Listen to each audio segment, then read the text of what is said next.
and welcome to a very special edition of Cover Story. I have with me one of my favorite authors, AMISH TRIPATHI. He's written, 12 books in 15 years. He's also known as India's Tolkien because his books are based in mythology. He's the author of the famous Shiva trilogy, the Ramchandra series. But also of late now, Amish, I see you've taken a turn for maybe historic fiction. Is that the right way to say it? We are celebrating a new book, The Chola Tigers, Avengers of Somnath. Thank you. So tell us a bit about what made you write this book and what it's about. There's the Indic Chronicles. There's of course the Shiva trilogy, Ramchandra series, Hmm. which in the Indian way is also Itihasa, but I guess much more ancient. Huh. That's true. And the Indic Chronicles is set in the last 1300 years. So there are various books that will come in this, and I'm essentially approaching the history that has been taught to us since the medieval era onwards, the history that's taught to us. And this historical narrative was created during the British Raj. Regrettably, we carried on with it post 1947. In summary, the story of the last 1,000 years or 1,300 years is basically we faced one invader after another, and our ancestors were apparently either cowardly or divided, and we kept losing. And you can understand why the British Raj wanted to have such a narrative. Correct. Because essentially they are telling us, देखो यही तुम्हारा status यही है, accept कर लो, इसके आगे कुछ और नहीं होगा. And be grateful we saved you. आक्रांता आते रहेंगे, तुम्हें मारते रहेंगे, तुम मार खाते रहो. Basically, that's a narrative they wanted to sell to us. And did we suffer invasions for 1,000 years? Yes, of course, it's true. But I think with the same set of facts, there is a different narrative that can be put up. That this is a question that struck me in school, that if we were losing every single battle, like the way our history textbooks tell us, why the hell are we still alive? We should be dead. Correct. Right? Every other ancient culture in the world, these same invaders went there. The Turks, the Europeans, Portuguese, French, British, Dutch, the Persians, these same invaders went to all corners of the world. They wiped out every single ancient culture. There is no pre-Bronze Age culture that is alive today. We are still here. So in my mind, the story of the last 1,000 years is not a story of repeated defeats. It's actually a story of the greatest resistance in human history. No other indigenous culture has fought back these very invaders. These invaders wiped out every other ancient culture. They came here, 1,000 साल हो गए, हम आज भी जिंदा हैं. This is the greatest resistance by any indigenous group in human history. And my Indic Chronicles, I want to chronicle our resistance. Our ancestors who fought those invaders. Our textbooks actually are the story of our invaders, not the story of our ancestors who fought those invaders. So this is after the legend of Suhail Dev, I think. So I also heard you say in one of your interviews that that our history books are very Delhi specifics, the Delhi Sultanate. True. So you want to now spread it out also and tell us the stories of the forgotten heroes. Yeah, I know I'm in Delhi. You are in Delhi. While saying this, my apologies. But look, to be fair, and I'm sure even Delhiites will accept this, the history that's been taught to us of the last 1,000 years it's almost like everything happened between Khyber and Agra. The rest of India had very little role to play. And sometimes some right-wing extremists make it as a Hindu-Muslim issue. I don't think it is. Because the Adil Shahis, who were also a Muslim dynasty, are completely ignored in our history books. Right. Post the sacking of Vijayanagar, the greatest city in India was actually not Delhi or Agra. It was actually Bijapur. You would know this if you read our history books. Now, why the Adil Shahis ignored? Because they were a great empire, no doubt. Bijapur was very wealthy, no doubt. But they never conquered Delhi. So they are ignored in our history books. Now, some like the Mughals have to be covered. I'm not denying that. They are very big. The more correct name for them is Temurids. But okay, Temurid Mughals should be covered. Why are the Lodhis covered? They were glorified zamindars. They weren't really that big. And it's Southern India, Central India, Western India, Eastern India, these are all ignored, which is unfortunate. We don't have a complete understanding of our entire nation. That balance should come in. So this is not just a thing about Hindu Muslims. Like we seeing a lot of our revisionist It's not. books. Like I This like mentioned, the it's Adil more Shahis. Delhi. Huh? Yeah, you The mentioned. Adil Shahis, Hmm. they were completely ignored. Uh, uh, Prithviraj Chauhan gets good coverage, which is true, Yes. Hmm. which is good. But there were other great rulers at that time. At Prithviraj Chauhan's time as well. How about the Palas, who were actually a much bigger empire when Prithviraj Chauhan ruled? Hmm. But the Palas never conquered Delhi, so they are ignored. They were Bengalis. They were from Bengal, Yeah. and they were Buddhists, right? The Gurjar Pratiharas, same time, ignored completely. It's more a Delhi obsession, uh, and this must be balanced. Other parts of India deserve a part of the sun as well. In fact, I think what you're doing is also youth service, and in terms of you take our glorious past and you make it very accessible in a modern context. In fact, I'm going to quote Prime Minister Modi, who said it much better than I did. He's written in your book saying, "Amish's writings have generated an immense curiosity about India's rich past and culture." I think that's what you've done because your Thank you. books are all over. I have my nephews living in Jakarta. They are learning about India Thank you. thanks to you Thank you. because it's accessible and also, we've read Greek mythology. We've all grown up, I think, with those stories. But here are the stories of our own rich past that you bring out. Absolutely, and we must understand our culture a lot deeper. Building up on the first answer that I made, if we are the only pre-Bronze Age culture that is still alive, Hmm. we must try and understand why is it that we are still alive. What is so special about us? What is it that our ancestors did that makes our culture so, to use Nassim Nicholas Taleb's term, anti-fragile? Huh. And yet, after 1,000 years of invasions, we get independence and self rule after so many centuries in 1947. The first thing we as a people do is decide to be liberal and democratic. You see so many countries which have suffered random violence, even for a few decades. Those societies become dysfunctional. Look at Afghanistan today. Look at Syria. Look at some parts of Europe. They are dysfunctional, frankly, with just a few years of chaos. हमारे यहाँ पे 1,000 साल का chaos हुआ. Hmm. Even then, we are actually a functional society.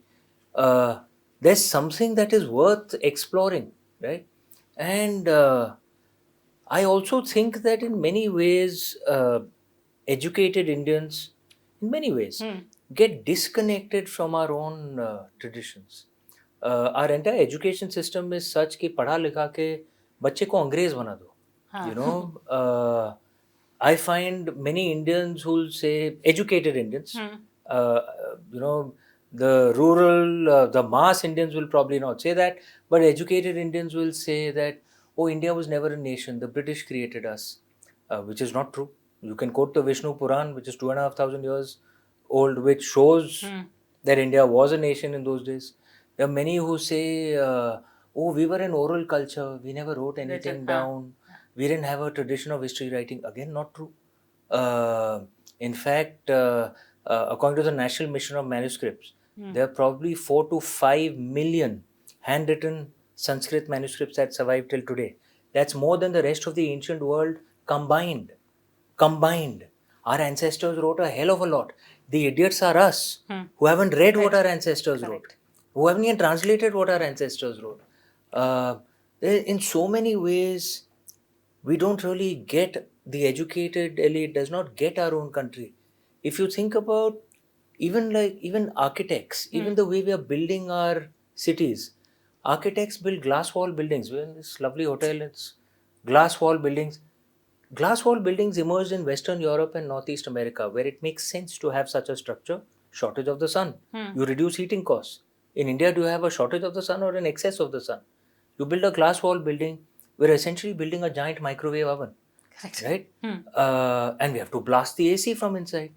So many of our educated elite, mentally, we are not in India. Mentally, we want to be in Europe. It's almost like we are disconnected from our own culture. What can we do to reconnect our elite to our own culture? And if it has survived so long and is still a functional society, there must be something really special here. I'm not anti-English, I'm not anti-West. We are speaking in English. There are good things from the West that we should learn. Got it. But let's reconnect to our own culture. They should make you a cultural ambassador. In fact.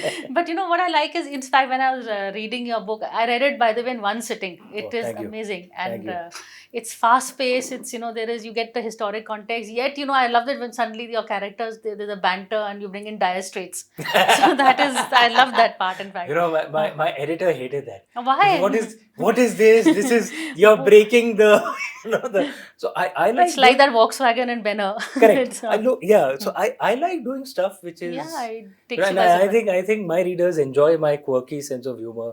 You know, in books normally you don't break the fourth wall, but I've done it in a few books. You No, your know, characters where, are human. The yeah, banter between Bharat yeah, and Lakshman, in yeah, fact, in yeah. your Correct, correct, correct. Ram So series. even in this, I mean, characters set 1,000 years ago start talking about Dire Straits Love song it. and, yeah, Sound of Silence, and an Huh? uncle called Gaff wrote Gaff it. Uncle. I thought it was that funny. That was a very good one. Yes. Yeah. No, Not so everyone finds my humor funny. no, I love it, and I love the banter. You know, but there is always someone character who's pulling his leg. You know, everything doesn't have to be. You don't have to take ourselves so seriously all the time. Yeah, it But makes it more storytelling, I think, in a way. accessible. That's how we Yeah, talk. yeah, yeah. It's, It's and we assume that our ancestors were always serious people, huh, you know, speaking in classical Sanskrit or, you know, correct. Shakespeare in Huh, English. No, man. I mean, they were also like us. correct. Technology is changed, but They were very the human. human condition is what it has always been. So, which is why I also like your podcast, The Humans of Mahabharata. I think Oh, thank that's you. with your sister. And there, you know, I was looking because you examine a question. I'm a literature student. Hmm. So, you know, we have the, I'm sorry to again take my example from the West. We have the Greek way where destiny is preordained. Then we have the Shakespearean way where there is that fatal flaw. We are what our choices make us.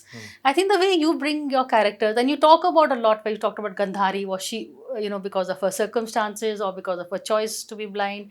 Shakuni, you take a, I think Bhisham Pitama. So, you know, in your point of view, where do you stand on this debate? It's our choices, or was it preordained, or a bit of both? All your I characters, think like the, Shiva trilogy, also. you know, one of the Sanskrit Mahavakyas I love the most from our tradition is this one, Ati Sarvatra Varjait. Extremism of any kind should be avoided.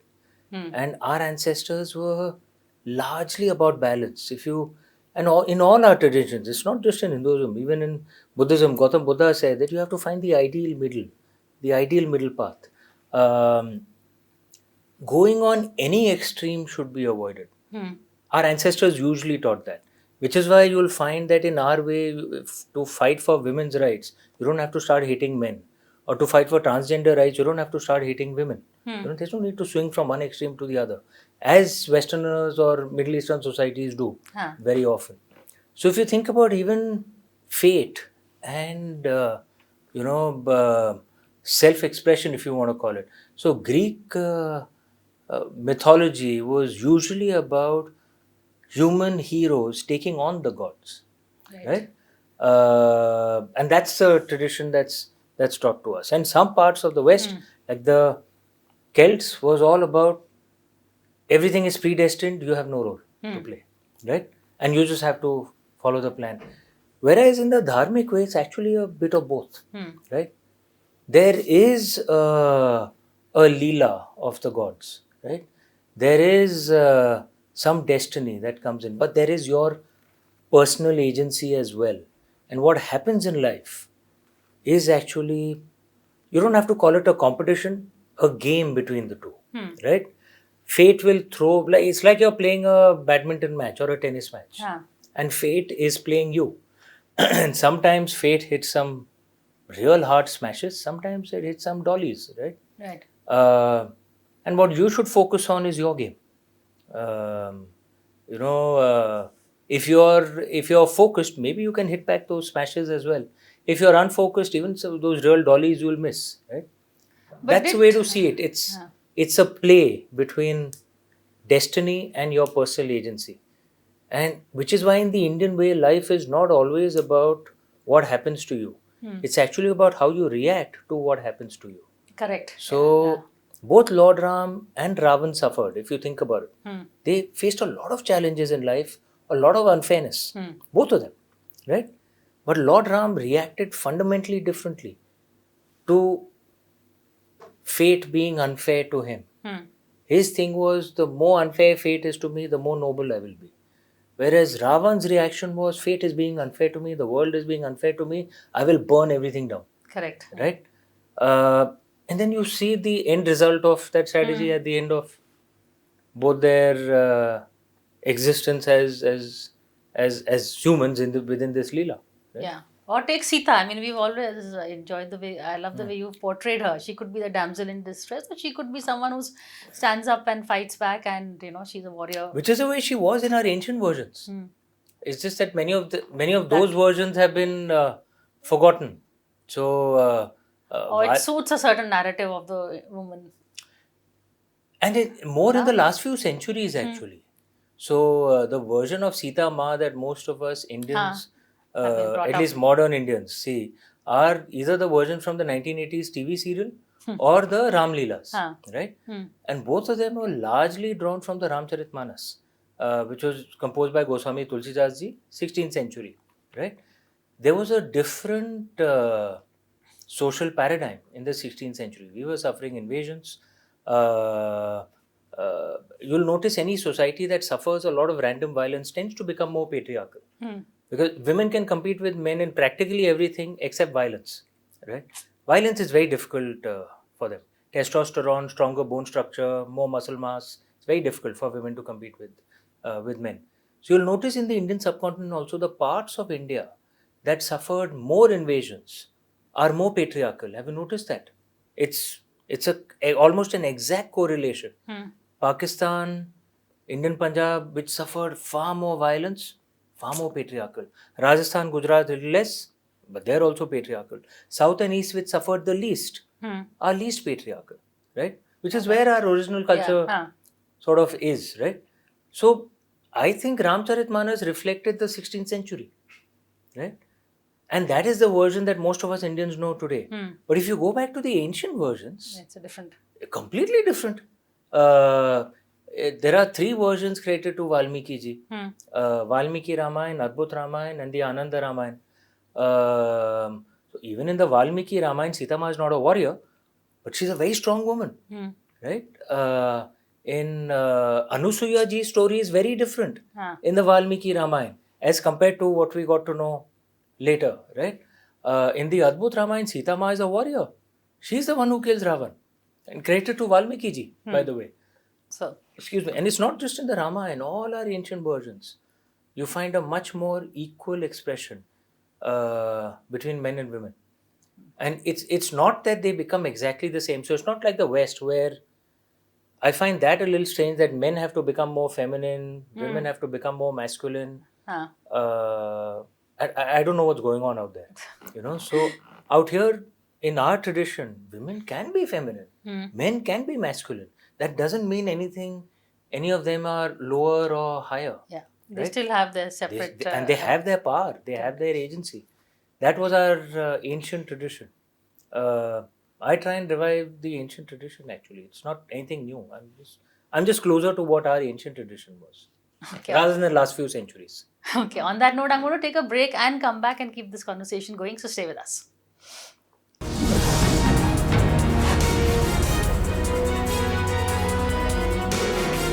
Hello and welcome back. We're in conversation with AMISH TRIPATHI. We're congratulating him on his new book, The Chola Tigers. But beyond that, AMISH, also, you started, I think, last 15 years, really. That also is the time when we saw Modi's India come into being. Is there some comparison, supposing, your books had been coming out in the UPA's India, would they have met the same? Was it that it's just gelling of two, the time was right and all? But my first book was in UPA's India.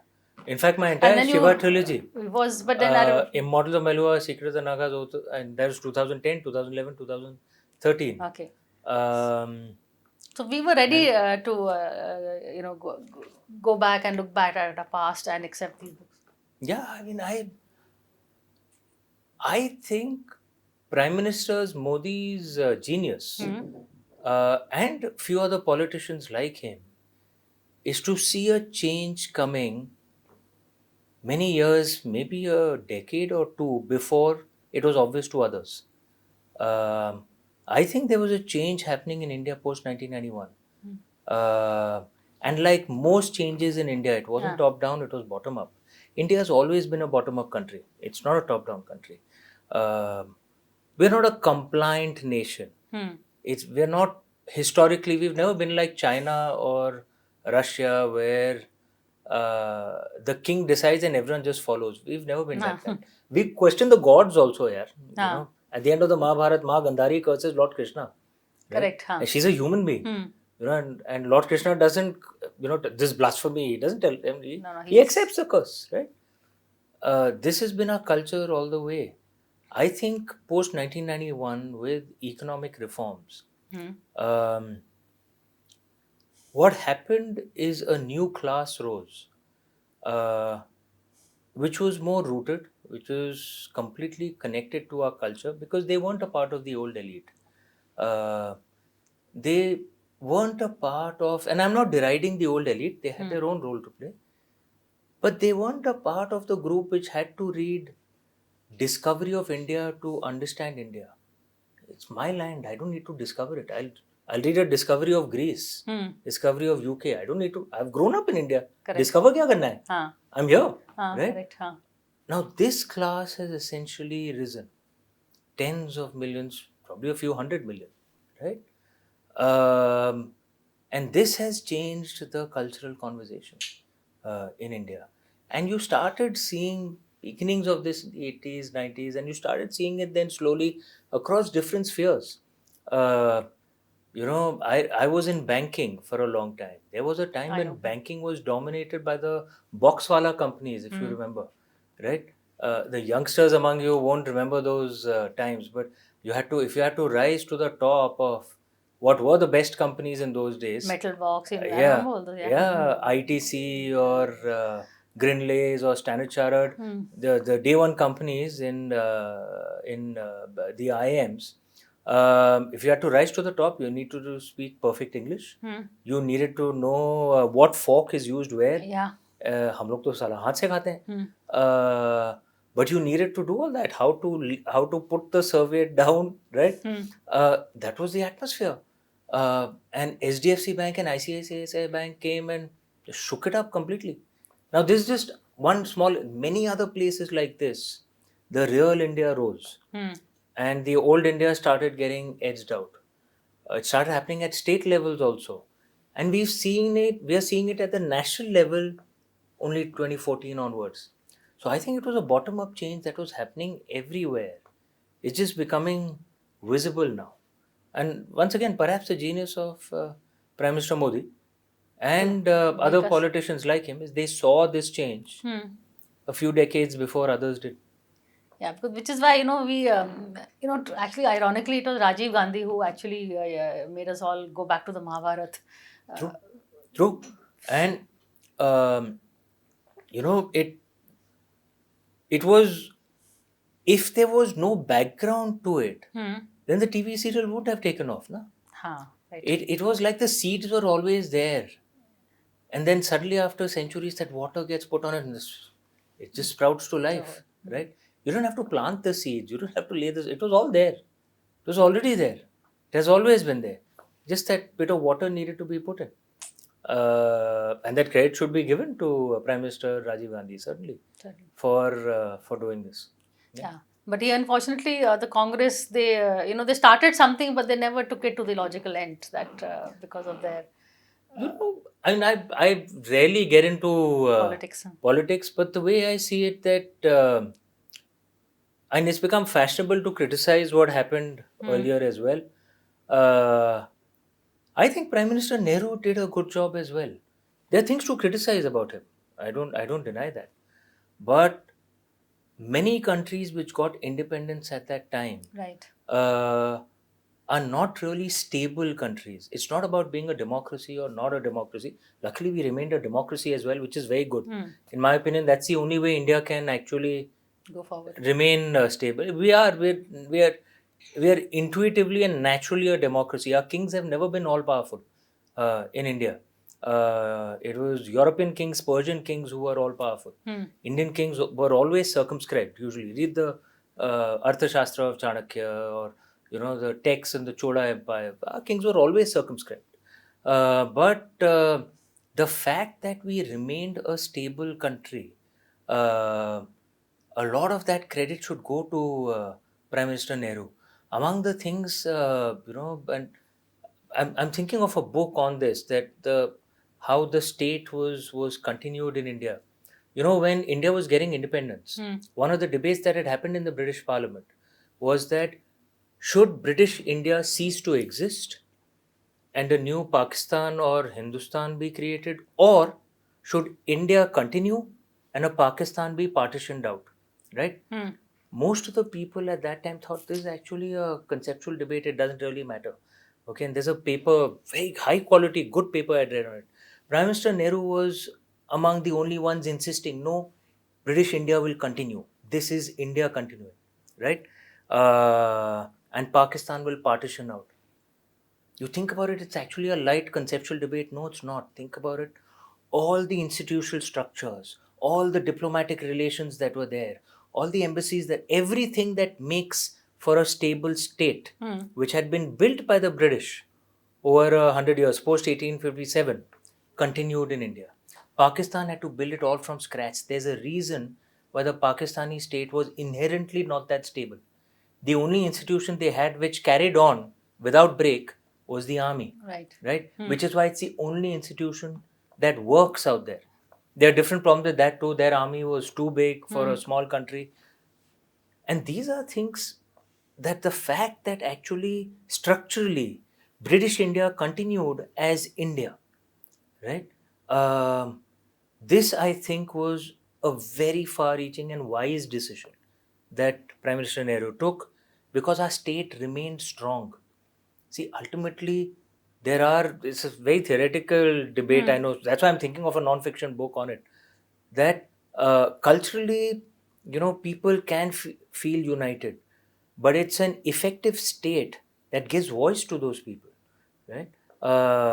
If like Afghans, there is a cultural unity, but there's no effective state. So that cultural unity means very little, right? So, The cultural unity of the foundations Pashtun. And that was something, and we don't give enough credit to Prime Minister Nehru for. Well said. I totally agree with you. Effectiveness of we actually have a strong, effective state. Thanks to. Which can, and we must give him, he made mistakes, no doubt. His economic policies were disastrous, utterly disastrous. And we should have, where we are today, economically, we should have been there 40 years ago. And we would have done it if he'd followed what are capitalist policies, which is capitalist policies are more in tune with India's cultural traditions. We worship the goddess of wealth, yaar. Correct. How can you implement socialism in our country? That's true. Where wealth is considered wrong. Socialism is the most un-Indian thing. A Marxist Indian party is the most un-Indian thing. It's utterly illogical. We worship the goddess of wealth. So that was a mistake. But the effective state that he built, he should be given credit for. That's very well said. Before, I know we're totally out of time, but I was looking at your Twitter timeline. That's actually today, when we want to know someone, we go there. Someone has suggested, I think Milind or someone has said that, that about the Indian gaming industry. They said, suppose, why don't we have a global IP, create a global IP, which takes in India's itihas the way I think Montreal and Poland have done with Assassin's Creed and The Witcher. So that's somebody like you can do that. I'm doing it already, by the way. You're doing it already. So there's a company called Tara Gaming, which Amitabh Bachchan, Noordin Abood and I have co-founded. Amitabh Bachchan, of course, legend. I'm one of his biggest fans. And Noordin Abood is a gaming veteran from Ubisoft, which is one of the largest gaming companies in the world. He himself has created billion-dollar games. So there's a game called Age of Bharat. That we launched a trailer for it already some 6 months back. The game is going to launch in 2027. We've been at work on it for the last 3 years now. You're the right person for it. I'm so glad to hear that. And this will be a AAA high-end PlayStation game, on an Indian subject, which has never been done before, of Assassin's Creed, that quality. Wow. You see the trailer. It's, I'll share it with you. You should play it on your channel as well. I would love it, huh? It's really high quality, right? My belief is, karo to dhang se karo, varna mat karo. Right? So this will be absolute top end. It'll be a global game. It'll be on PlayStation and Microsoft everywhere. at least 70 to 100 hours of gameplay, a fictional universe set within the world of our epics. Wow. You can cosplay, so you'll have you can have The multiple entire players family as well. playing, yeah. Yeah. Oh, that's, Age of Bharat. Protect the weak. Punish the wicked.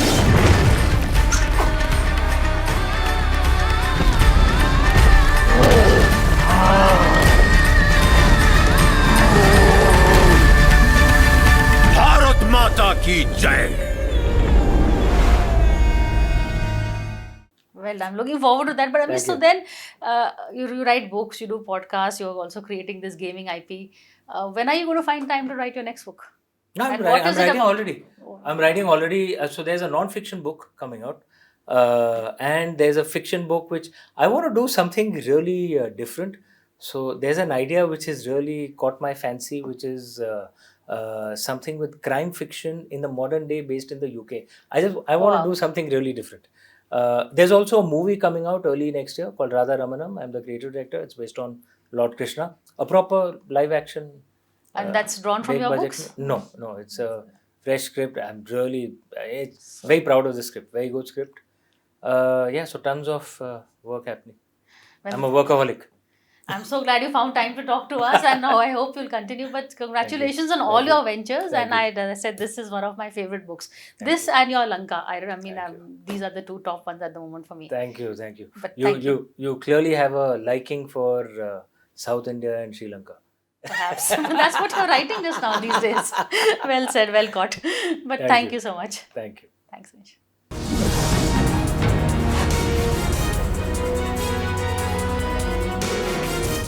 For more such videos, subscribe to the NewsX YouTube channel, hit the bell icon.